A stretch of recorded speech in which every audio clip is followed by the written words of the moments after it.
Hello, YouTubers. We're back again, doing a little saddle stitching with Frank.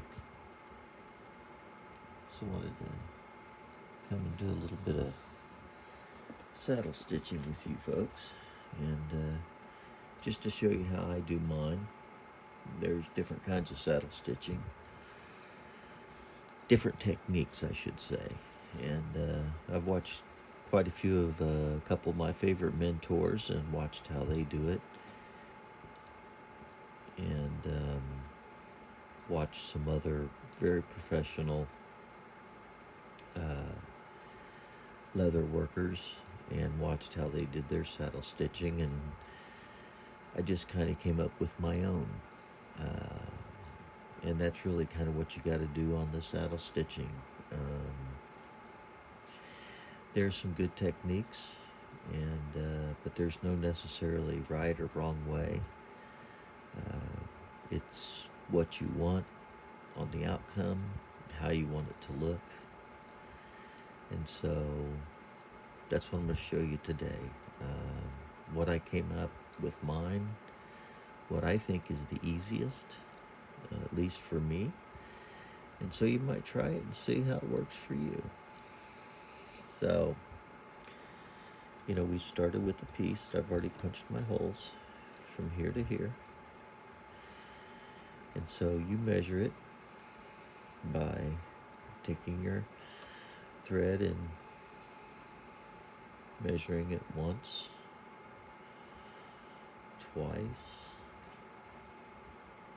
3 times, 4 times, and a little more, and then just cut it off. Okay? Once you do that, then you will thread your needles on. I'm going to show you how to do that. I threaded one already just to kind of speed things up. But you just kind of get the thread in the needle like so. And if you had trouble getting that in the eye of that needle, just clip this at an angle and it'll make it a little bit easier.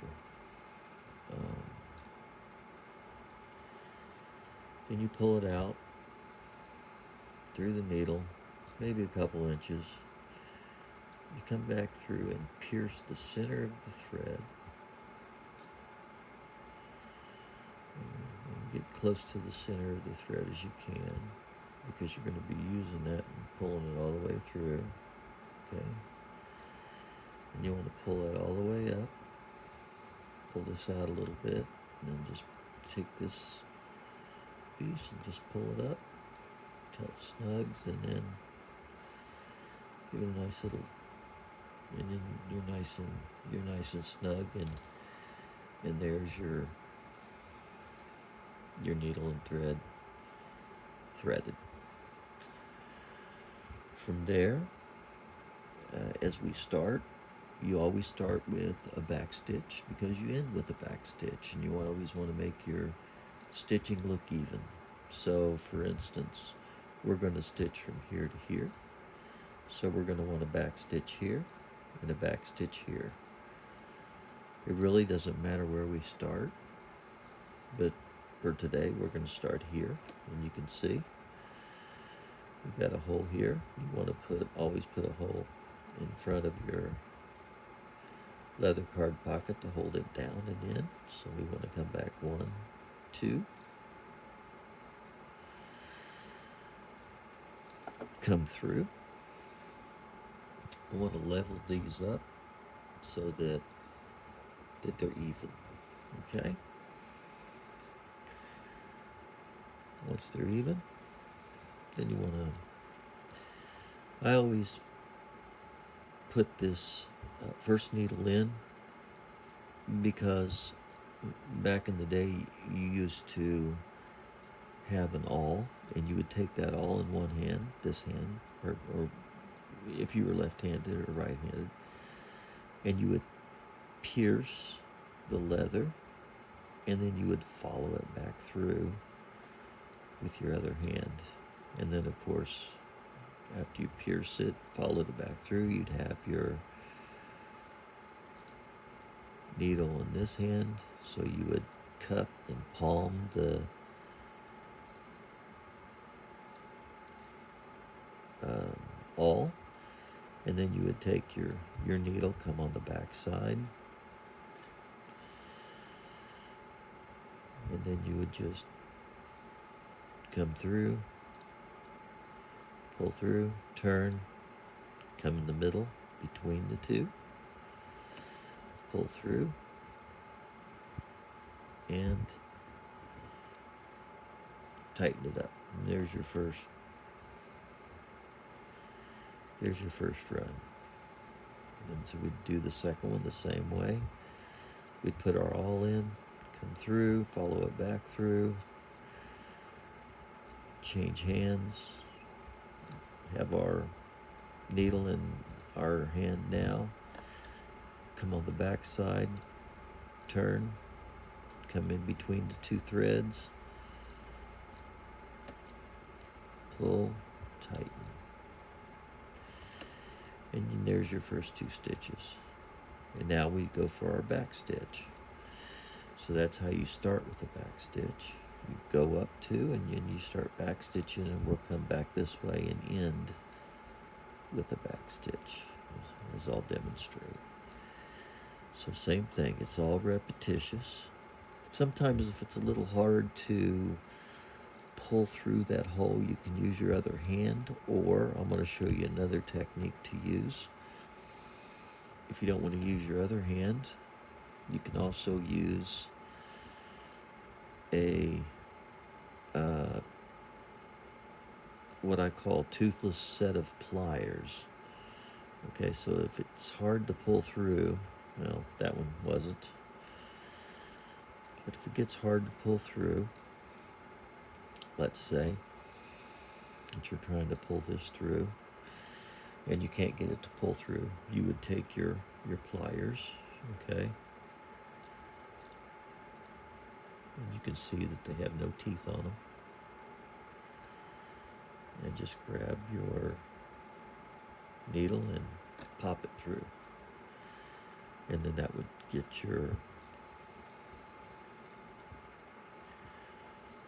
thread and needle pop through on the hole. Then you would continue on with your saddle stitching, okay? And then you could palm your pliers. So if you need to use them again, you can kind of use it, kind of pull.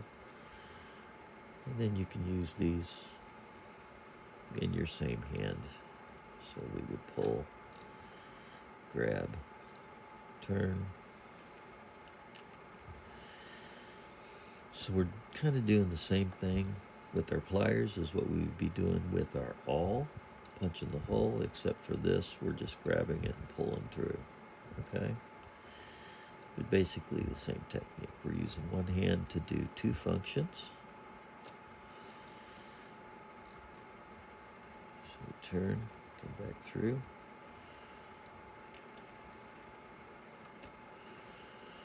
Pull and tight.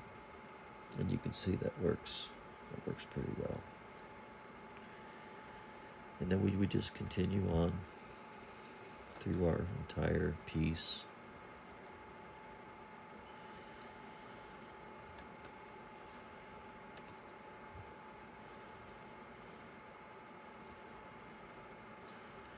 In the same manner, same repetition. And then we could always check to see, are we still having trouble pulling that through? No. So then we can continue now without using the set of pliers. You can keep them in your hand, or you can set them down. Once I usually take the pliers out, I usually leave them remaining in my hand just in case I might need them. That way you're not picking them up and putting them down.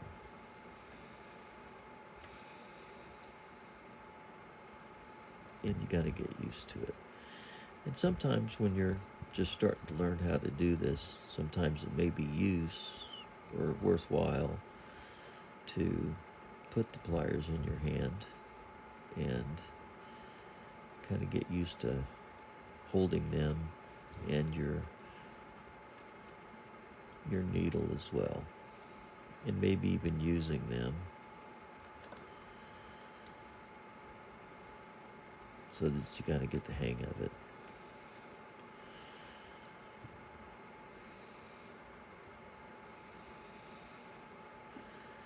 So you go all the way through the piece, and you get finished with the piece, which here I am. I'm all the way finished through the piece. Then you want to do your back stitch. You want to do your 2 back stitches, going back the other direction. Same thing. As you come back through, let's try this again. It's easier to put your needle back in and then use the second needle to follow that one back through. Okay. And then use your pliers to assist in coming through. Now, the other thing that I just showed you there, as you can see there's a little fray right there, is when you come back through with this one, you always want to pull on this thread to make sure that you're not stabbing your thread with this needle. Since there's already existing thread in the hole, a lot of times this will poke through the existing stitching. And so when you pull back through there like that, you can see that it pulled it off of this needle, and now it will not give me any troubles. Otherwise, if I were to pull like this and it were to already get hooked up, it would stop and I would not be able to complete the stitch. I'd have to go in there and clip these off and take everything apart and pull the threads back through and put the ends back on and then continue stitching. So to demonstrate that again, you want to pull through, turn, come in between the two, and as you're pushing in, you're pulling back on this side of the thread to make sure that you didn't pierce the thread in the middle of the hole. If you did, then this action, by pulling this,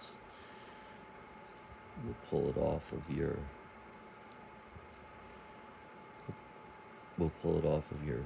needle. Okay? And then when you're all finished, you want to make sure that go ahead and make sure I get this through there. I always like to make sure that this is nice and leveled up and looks good and is on top of the other stitching. And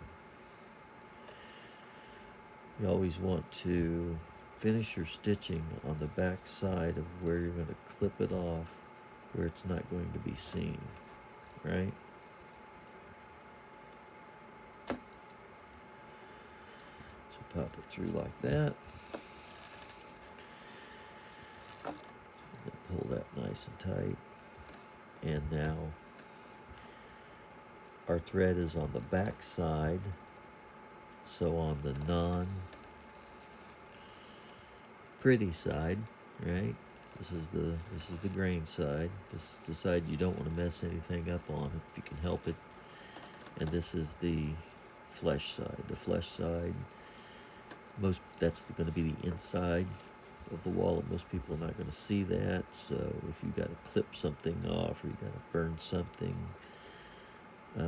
on, you always want to do it on the side that's not going to be seen, or the inside or the flesh side. So you always want to pull your last pull through to even everything up, going back toward your grain side.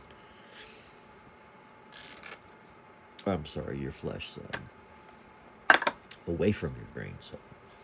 Okay? Once that's complete, you can see here that we finished. It gives us a nice saddle stitch, which is, gives us a cross stitch here. It's nice on the back. Okay, it's a nice run and a nice run on the front. So now we're ready to clip this off like so with our little clip. Take our little burnishing tool, which I use a thread zapper, and you just want to heat it up by pressing the button, touching the little excessive piece that we left behind when we cut. We just kind of melt that down, and by melting that down, it kind of flattens that out, and it keeps it from, once it dries, it'll make like a little knot, and it won't allow it to be pulled back through to the other side. Once that's all finished, then we'll want to take our rubber mallet and gently give it a little tap and kind of flatten it down. That'll kind of flatten our stitch down, and that's all there is to saddle stitching. So don't forget to subscribe and share and like, and I would appreciate it. Thank you so much.